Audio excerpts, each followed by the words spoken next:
Bienvenidos a Relatos de la Noche, el lugar donde las sombras cobran vida, demostrando su verdadera forma, donde el miedo y todos los seres que se alimentan de él se deslizan entre las palabras. En este episodio escucharás historias que quizás otros han callado, relatos de encuentros inexplicables, sucesos que desafían la lógica y presencias que no deberían estar ahí, pero que de algún modo lo están, muy cerca de nosotros. Escuchen, mantengan las luces bajas si no pueden apagarlas y abran la mente a lo desconocido porque, como siempre decimos, en cada rincón hay algo que aguarda a volverte a ti, el siguiente protagonista de Relatos de la Noche. Nos adentramos en este episodio empezando por la experiencia de Carlos, quien tuvo un encuentro inesperado al regresar de un viaje. Lo que parecía una noche más en una privada tranquila pero solitaria, se transformó en una de las experiencias más aterradoras de su vida. Así pues, bienvenidos, bienvenidas a Relatos de la Noche. Hola Uriel, buenas noches. Mi nombre es Carlos. De antemano, muchas gracias por la atención. Tengo apenas 1 año y medio con curiosidad por estos temas, y tu podcast es de los primeros que empecé a escuchar. Me gusta el formato y me gustaría participar con esta breve historia. En la época de la universidad, renté una casita muy cómoda en una privada del Estado de México, durante 1 año y medio aproximadamente. De las pocas casas era la única que tenía vitrales en la puerta principal, de modo que se podía ver desde fuera si la luz del pasillo estaba encendida. Recuerdo que había una que otra casa vacía en la privada, en obra negra o deshabitada, y la zona inspiraba un poco de inseguridad, si les soy honesto. También recuerdo que tuvimos uno que otro vigilante, pero siempre renunciaban o simplemente dejaban de presentarse, hasta que nos quedamos sin vigilante por unos días. Fue entonces que decidimos tomar medidas para evitar que alguien se metiera mientras encontrábamos un reemplazo. El primero de los acuerdos fue cambiar el candado de la puerta principal para poner una cerradura más confiable. Y el segundo fue colocar alambre de púas alrededor, sobre la barda perimetral de la privada. Por esas fechas yo estaba haciendo las prácticas de la escuela, por lo cual tuve que hacer un viaje de un día para otro, pero mis compañeros me convencieron de quedarme un día más para terminar las prácticas. Llegué a la entrada de la privada hasta la madrugada del tercer día. Saqué las llaves para abrir el candado y vi la cerradura nueva en su lugar. Había olvidado pedir la llave de la cerradura nueva. Eran las 2 de la mañana más o menos, y mi celular estaba completamente muerto. Solo traía mi sudadera y un cambio de ropa sucia en la mochila. La situación parecía bastante mala para mí, y no quería quedarme afuera en la calle a esas horas. Pensé en saltarme la barda de la privada, pero había vecinos que vivían detrás de mi casa. No quería que me vieran. Y fue entonces que recordé que había una casa vacía dentro de la privada, por donde quizás me podría saltar sin alertar a nadie. Rodeé la calle por fuera hasta llegar detrás de la casa. Ahí encontré un terreno baldío a la misma altura. En mi desesperación entré corriendo sin pensarlo, cruzando entre los escombros y la maleza para llegar a la barda que comunicaba con la privada. Me aseguré de que nadie me hubiera visto o escuchado, pues llegué bastante agitado y nervioso. En cuanto estuve más tranquilo, empecé a planear cómo subir y brincar para el otro lado. Y es que vi el alambre de púas en la barda. Ese maldito alambre que había olvidado. Estaba en la oscuridad del terreno baldío. Tuve un momento de desaliento y el temor empezaba a traicionarme. Pensé que sería mejor regresar a la calle y pasar la noche donde pudiera, pero vi una viga muy grande de madera y pude utilizarla para subir la barda. También usé una playera sucia que traía en la mochila para cubrir el alambre de púas, aunque me rasgué un poco el brazo. Por fin caí de pie del otro lado, sin poder evitar dar un quejido que tuve que callar de inmediato porque vi una luz dentro de la casa desde el patio trasero. Yo hubiera jurado que la casa estaba vacía, pues casi diario pasaba frente a ella y nunca llegué a ver movimiento alguno, ni luces. Pero esta luz era muy rara. Brillaba tenuemente con un color amarillento, casi verde, y parpadeaba como la llama de una vela. Me dejé llevar por la intriga y la curiosidad, confiando en el resguardo que me daba la noche. Pero escuché detrás de mí una voz temblorosa que preguntó: ¿Te lastimaste? Un espasmo recorrió todo mi cuerpo y me hizo voltear sin disimulo. Apenas distinguí una figura con un camisón claro que estaba sentada en una silla junto a un arbusto alto. Juraría que no había nadie más en el patio. Hubo un silencio hasta que se levantó de la silla con calma y caminó hacia el interior de aquella casa. Entonces vi la figura jorobada de una mujer muy vieja. Me quedé callado y observé alrededor buscando la salida, pues estaba a unas cuantas casas de la mía nada más, pero algo llamó mi atención en la oscuridad del patio. Apenas pude notar que se mecía el arbusto junto a la silla donde estaba sentada la vieja, pero el viento no soplaba en ese momento. Todo lo demás estaba inmóvil, en silencio, hasta que salió de nuevo la vieja y se acercó a mí diciendo: Ya no quiero estar a solas con él. Esta última frase me confirmó un mal presentimiento. Observé hacia el fondo del pasillo que daba hacia la calle principal de la privada y vi que la reja estaba cerrada. Ella preguntó: Viniste a hacerme compañía, ¿verdad? Y me sonrió, mostrando unas encías oscuras, y después soltó una pequeña risa como de niña que parecía tos. En ese momento corrí decididamente hacia el fondo del pasillo, salté la reja y seguí por la calle hacia el camellón, donde me detuve por fin. No supe qué pensar y mi corazón latía fuertemente.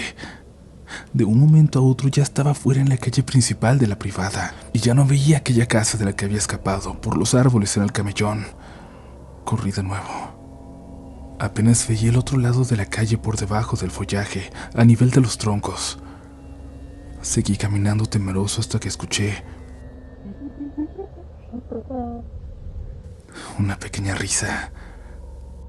Al voltear vi unos pies moviéndose a unos metros detrás de los árboles y corrí de nuevo.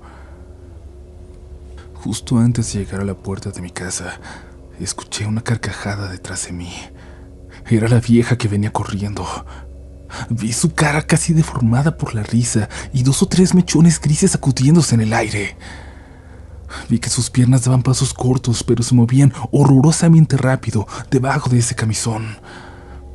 Apenas pude abrir la puerta con la llave para entrar de espaldas y cerrarlo otra vez, pero rompió uno de los vitrales de la puerta y metió el brazo buscándome con violencia, hasta que se dio por vencida y se fue.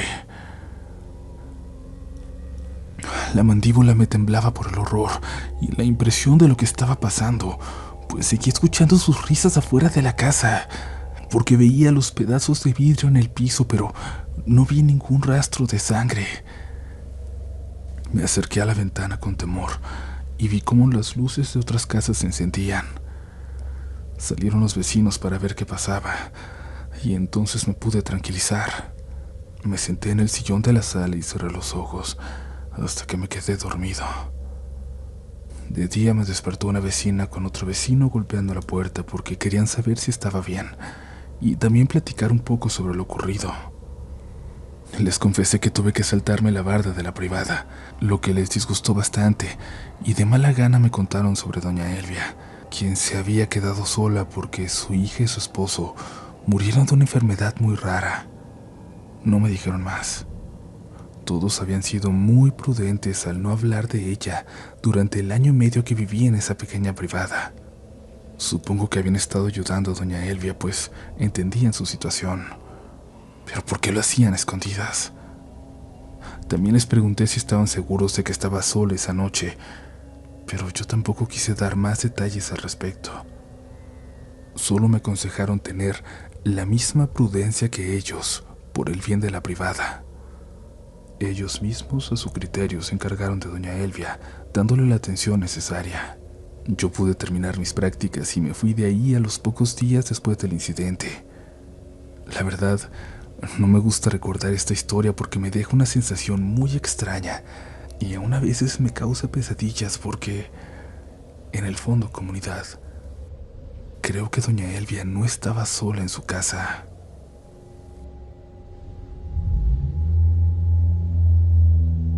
Comunidad de Relatos de la Noche, quiero agradecerles por acompañarnos una vez más por aguantar mi voz porque nuevamente estoy enfermo. Ya saben que al menos una vez al año me van a escuchar así, arrastrando la voz. Pero la verdad es que aguanté bastante para no enfermarme durante octubre, que tuvimos mucho trabajo, muchas actividades y pues ya, mi cuerpo se dio por vencido y está cediendo, pero espero que aguanten lo terrible que se puede escuchar mi voz en este episodio y quizás en el siguiente. Si hay algo que he aprendido con el tiempo, es que cada historia cuenta algo único y nadie mejor que ustedes para compartir esos secretos que no se atreven a contarle a nadie más. Así que, si han vivido algo inexplicable o aterrador, no duden en escribirnos. Historias como la anterior incluso probablemente no son paranormales, pero son experiencias bastante aterradoras. Siempre estamos abiertos a escuchar las voces de quienes aún tienen algo que contar. Suscríbanse a este programa y sean parte de esta comunidad, de esta familia en donde cada noche enfrentamos juntos lo desconocido y lo que venga. Relatos de la Noche está aquí para escuchar y compartir. Continuamos.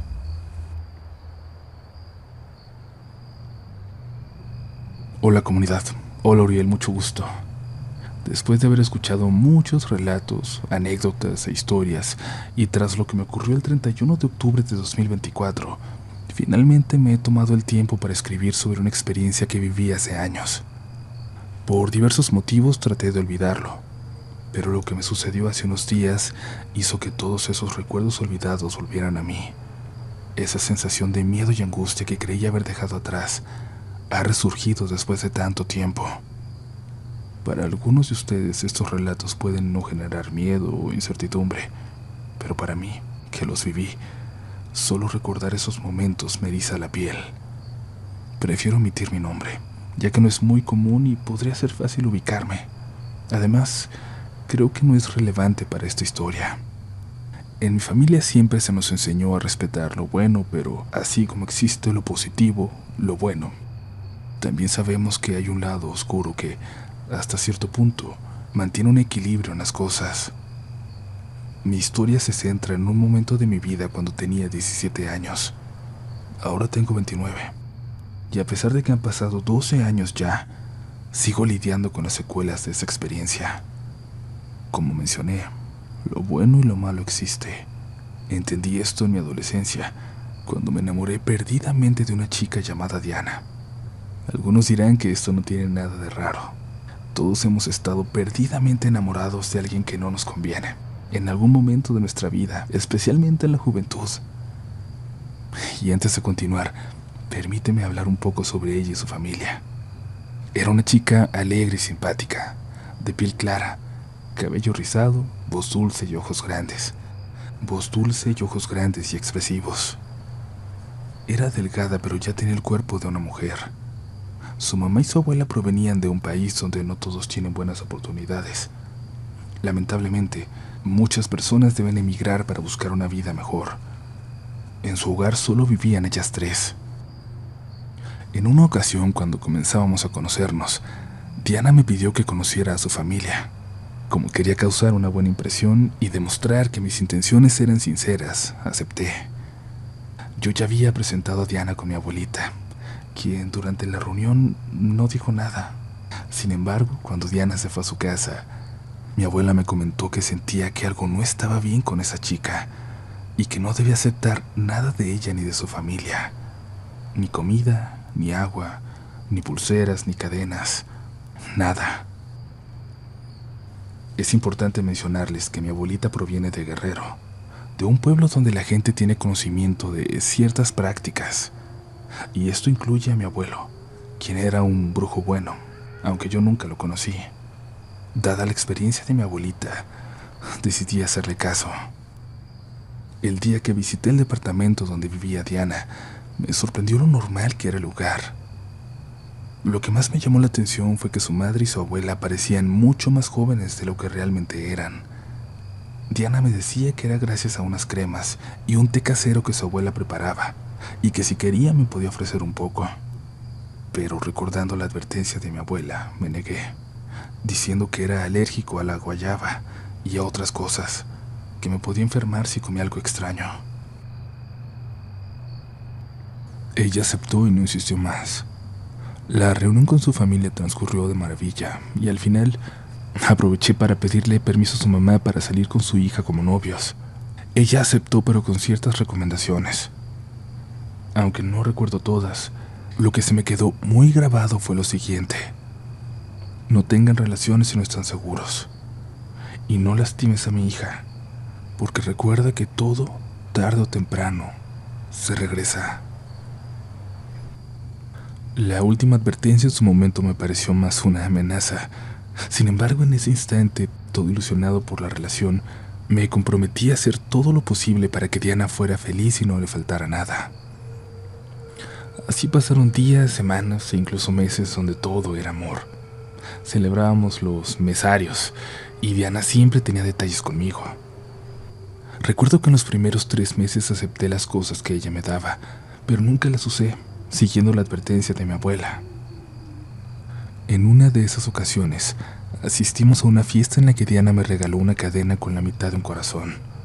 Bastante cursi, lo sé, y me pidió que me la pusiera con mucha insistencia. La acepté y dejé que ella me la pusiera. A partir de ese momento, empecé a sentir cómo mi amor por ella crecía cada día más. Me hacía detalles como galletas, chocolates y pasteles. Yo no creí que pasara nada al comer y beber esas cosas, y mi amor por ella se intensificaba. No dejaba de pensar en ella, de soñar con ella, de querer estar a su lado. Ella era mi mundo. Mi amor por Diana era tan profundo que apenas comía algo que no fuera preparado por ella. Y así pasó un año en un abrir y cerrar de ojos, y llegaron las fiestas de fin de año, momentos en los que nos reunimos en familia para agradecer por un año más. En mi familia es una tradición juntarnos todos para celebrar. Fue en ese momento cuando mi abuelita por fin conoció a la mamá de Diana y a su abuela. Recuerdo claramente la expresión de ambas al estrecharse la mano. Era una seriedad extrema, difícil de describir. Una vez presentadas, la mamá de Diana la llamó y se fueron a la cocina a hablar. Parecía que lo que discutían era muy serio. Lo único que escuché de Diana fue: «Yo no sabía, mamá. Yo no sabía». Lo decía una y otra vez. Mientras tanto, sirvieron la cena y todos nos trasladamos al patio, donde mi familia comenzó a conocer a Diana y a su madre. Esa noche, todo transcurrió muy tranquilo. La fiesta llegó a su fin y la mayoría empezó a irse a casa. Nosotros estábamos a punto de hacerlo, pero mi abuelita me pidió hablar a solas. Me preguntó cómo me había sentido, si estaba comiendo bien, cómo iba la escuela, el trabajo, esas cosas. A todas las preguntas respondí que me sentía bien, que todo iba maravillosamente. Y entonces me dio una medalla y me pidió que rezara cada noche el Salmo 91. Para tranquilizarla le prometí que lo haría, aunque en mi vida lo había leído o escuchado. Y transcurrió un año y un mes desde entonces, cuando Diana y yo comenzamos a tener intimidad. En una ocasión, después de haber tenido relaciones, Diana me propuso hacer un pacto. Siempre regresaremos sin importar dónde estemos o el tiempo que pase. Yo acepté, pero le dije que no era necesario hacer un pacto. Era algo que podía jurar. Pero para ella no era suficiente, así que decidí cumplir su deseo. Sacó algunas cosas de una bolsita negra y me pidió que le diera ciertos elementos: un poco de cabello, una uña completa, la cual me arrancó con una pinza, y un poco de sangre. Como estudiaba para laboratorista, me saqué un poco sin problema. Ella hizo lo mismo. Todo lo que recolectamos lo vació en 2 vasos vacíos. Por dentro me reía, por dentro, tratando de no perturbar el ambiente serio. Después sacó un termo con algo que ya había preparado.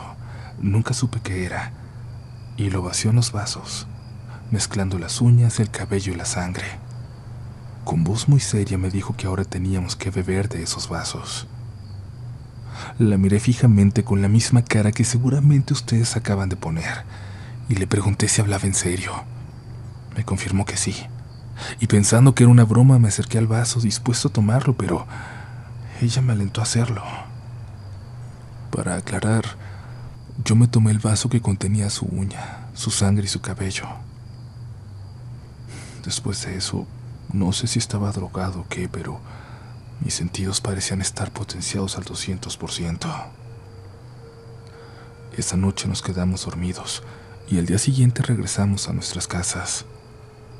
A partir de entonces empezamos a experimentar cosas extrañas. Aunque seguía profundamente enamorado y obsesionado, continuaba comiendo y bebiendo todo lo que ella me ofrecía. Meses después asistimos a una fiesta de mis abuelos paternos. En ese evento Diana recibió una llamada y al contestar su teléfono, descubrí que me estaba engañando con alguien de donde ella vivía. Tuvimos una discusión terrible. Recuerdo que la llevamos a su casa y cuando iba a entrar me dijo: recuerda que tú y yo siempre estaremos juntos, sin importar lo que pase. En ese momento sus ojos eran de un café claro. No sé cómo explicarlo, pero a partir de ese instante, mi salud física y mental comenzó a deteriorarse. Cada día me sentía más cansado y estresado.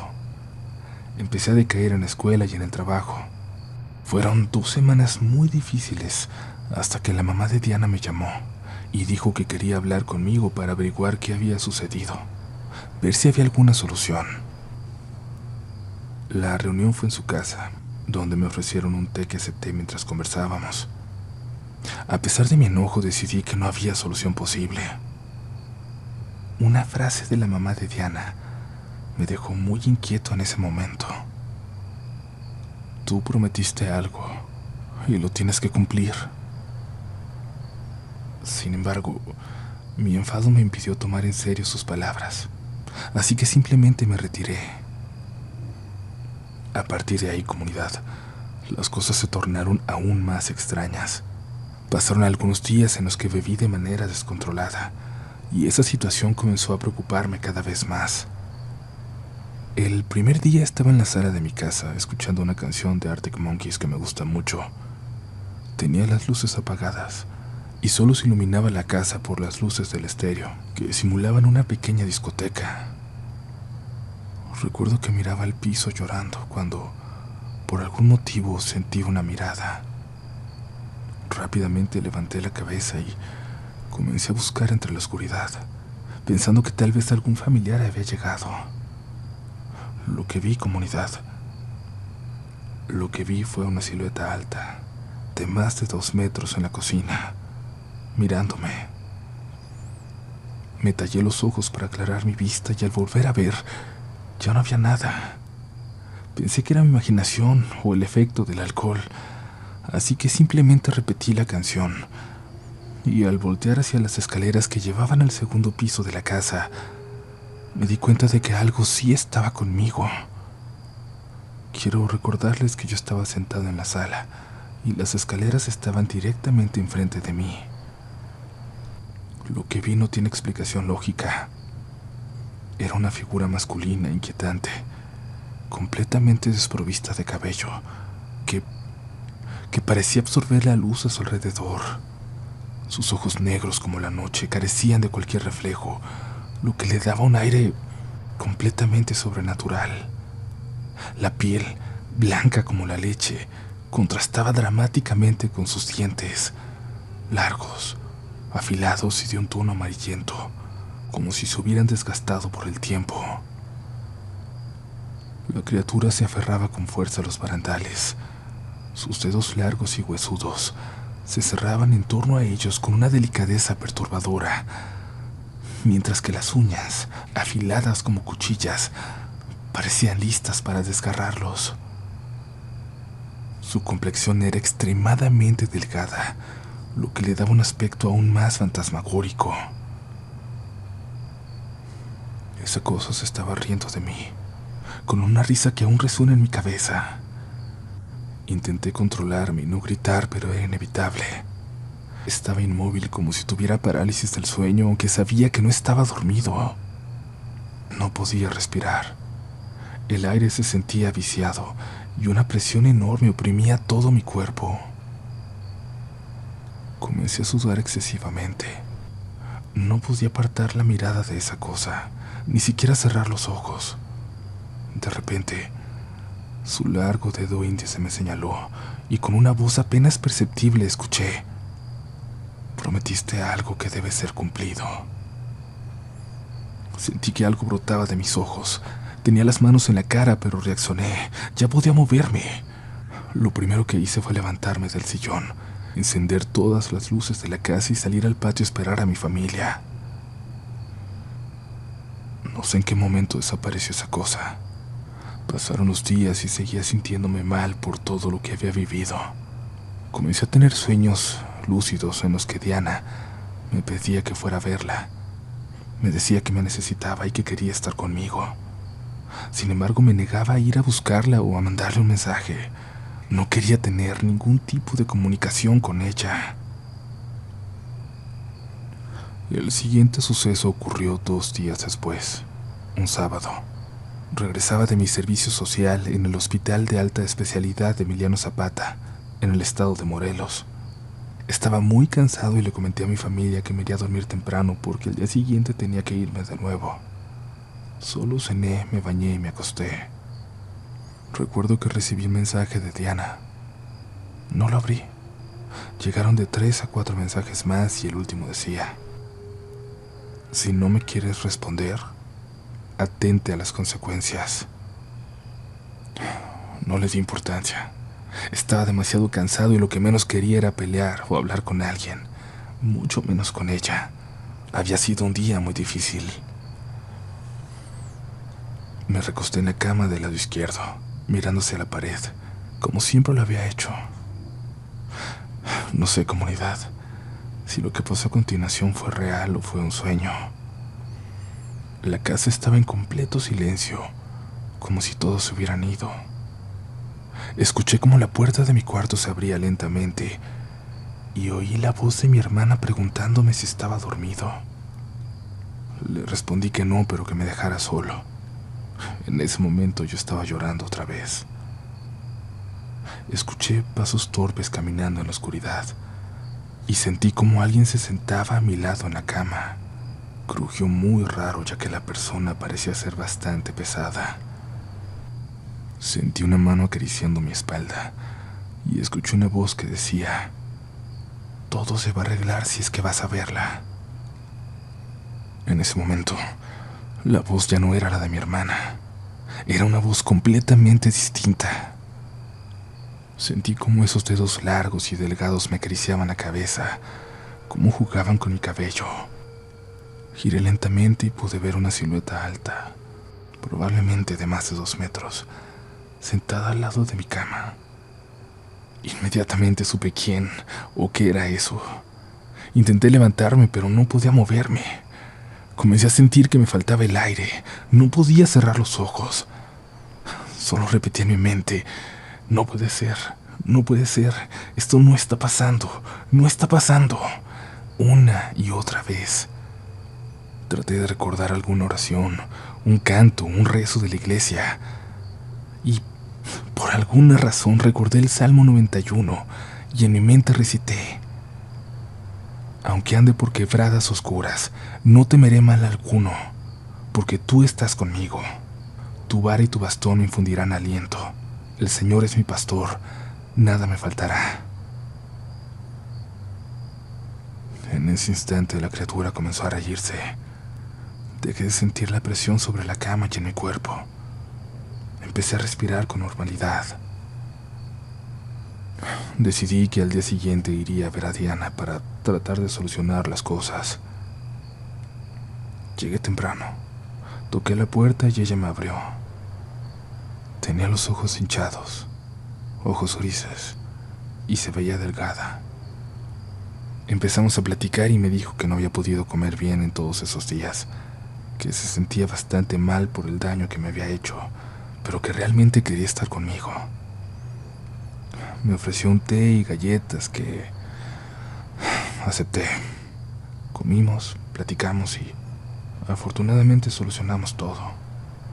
Desde ese momento, dejé de tener esas visitas nocturnas de la criatura alta que me molestaba. Comencé a enfocarme en mi bienestar físico y mental. Quería ser la mejor versión de mí para ella. Deseaba que estuviera orgullosa del hombre con el que iba a estar. Así pasó 1 año y 11 meses, donde todo era amor, o eso creía yo. Sin embargo, en una ocasión conocí a alguien que realmente me atraía físicamente. La invité a salir para tomar algo y ella aceptó. Nos encontramos en un lugar privado donde nadie podía saber que estábamos. Pero pasaron algunos días y Diana se enteró. Justo al cumplir 2 años de reconciliación, decidió terminar conmigo. Dijo que sabía lo que había hecho y que no podía perdonarme, aunque iba a continuar cuidándome. Supliqué su perdón, pero no accedió. Ese día, comunidad, sus ojos eran completamente negros. La busqué muchas veces, intentando que regresara, pero nunca aceptó. Y después de un par de meses, me ocurrió algo muy extraño. Recibí un paquete de galletas que ella me había enviado, pero mis hermanas comenzaron a comerlas. Yo no estaba en ese momento. Mi hermana mayor, al morder una, sintió algo duro y lo escupió. Lo que vio fue aterrador. La galleta tenía uñas y cabello. Mis hermanas rompieron otras galletas y comprobaron que todas tenían lo mismo. Me pidieron que ya no comiera nada de lo que me dieran. Los días pasaron y no podía dejar de pensar en ella. Su cabello, su olor, sus ojos, su respiración, todo. Salía de casa a altas horas de la madrugada para ir a verla, quedándome parado afuera de su ventana. Así estuve varios días hasta que mis padres intervinieron, especialmente mi papá. Me contó que él había pasado por algo similar, sin entrar en detalles, y me llevó a ver a uno de sus amigos, quien me dijo que me habían hecho un trabajo muy fuerte y que por el tiempo que había pasado sería complicado, pero no imposible de resolver. Este señor me dio un té amargo que me hizo vomitar una sustancia de color negro. Pensé que era sangre digerida, conocida en medicina como pozos de café. Le dio instrucciones claras a mi padre sobre lo que debía hacer, que debía tomar. Recuerdo que fue un tiempo difícil. Bajé mucho de peso porque no quería comer nada que no fuera hecho por Diana. Terminé en el hospital por deshidratación en 2 ocasiones. Un día, decidí hacer todo lo posible para estar mejor. Rezaba todos los días, tomaba el té y comía las plantas que nos recomendó el amigo de mi papá. La última cosa rara que ocurrió fue 7 meses después de todo esto. Aún recordaba a Diana y la extrañaba. Escuché rumores de que me llegó a buscar, pero mi familia la detuvo, que incluso le habían dicho que me había ido lejos de ahí para que me dejara en paz. La última extrañeza sucedió cuando salía con una persona llamada Elizabeth, que ahora es mi esposa. Esa noche íbamos a casa de mis padres a cenar. Para llegar, debíamos cruzar un puente que se encuentra a un lado de una barranca, conocido por los niños como el Puente de los Sapos. Y es que efectivamente hay muchas ranas y sapos ahí. Mientras caminábamos sentí una mirada. El ambiente se volvió tenso. Elizabeth me miró y me dijo que estaba pálido. Me preguntó qué me pasaba. Me quedé inmóvil y al levantar la cabeza vi algo aterrador. Cerca de un poste, a un lado de la barranca, había una especie de ave muy grande, de color negro. Pero lo que más me aterrorizó fue que, en lugar de piernas, tenía manos. Eran claramente manos. Me quedé completamente pasmado y lo único que hice en ese momento fue decirle a Elizabeth: ¡corre! Corrimos lo más rápido que pudimos hasta que llegamos a la casa de mis papás. De ahí en adelante ya no quisimos hablar del tema. Sé perfectamente que muchos de ustedes no me creerán, pero estoy convencido de lo que vi, de lo que sentí. Pero como les dije al principio de este relato, pensaba que todo eso había quedado atrás, que era una parte de mi pasado que había aprendido a dejar ir. Sin embargo, el 31 de octubre, mientras me dirigía a mi trabajo, algo cambió. En el transporte público, en medio de la multitud, sentí una mirada que me atravesó, una sensación que no experimentaba desde hacía años. Mis pensamientos se detuvieron cuando vi esos ojos negros, profundamente familiares. Sin embargo, no estoy seguro si realmente era ella. La incertidumbre me llenó de dudas y recuerdos que creía olvidados, y en ese momento supe que el pasado no siempre se queda atrás. Sé que hice un pacto, y aunque no estoy seguro de su veracidad, la posibilidad de que sea real me llena de terror. Si en verdad lo fue, actualmente no tengo intención de cumplirlo. He decidido que voy a huir. He decidido alejarme lo más que pueda de esta situación que me consume. Voy a cambiarme el nombre y el apellido si es necesario, tantas veces como lo tenga que hacer. Pero tengo que escapar de lo que creo que se avecina. Soy consciente de que a pesar de mis esfuerzos, esa sombra oscura probablemente me va a encontrar. La inquietud se apodera de mí, como un eco lejano que nunca se apaga. No puedo permitirme revivir los horrores de mi pasado. La idea de enfrentar lo que juré dejar atrás simplemente me paraliza. Pero haré lo que sea necesario para mantenerme a salvo, aunque eso signifique vivir en constante ansiedad. El miedo me acompaña, siempre presente, recordándome que no hay refugio seguro. Muchas gracias, comunidad. Muchas gracias por escucharme y por tener paciencia a esta historia. Espero que me crean. Espero que alguien sepa cómo ayudarme. Muchas gracias, Uriel, por permitirnos contar nuestras vivencias, aunque no todos las crean. Saludos y cuídense. Cuídense mucho, por favor.